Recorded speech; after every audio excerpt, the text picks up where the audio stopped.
नमः शङ्कराय नमः शङ्कराय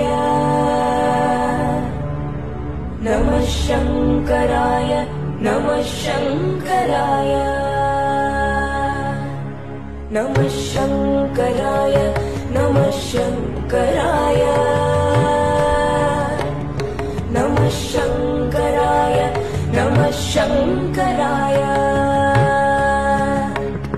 कृपासागराय शुकाव्यप्रदाय प्रणम्राखिलाभीष्टसन्दायकाय यतीन्द्रैरुपास्याङ्घ्रिपाथोरुहाय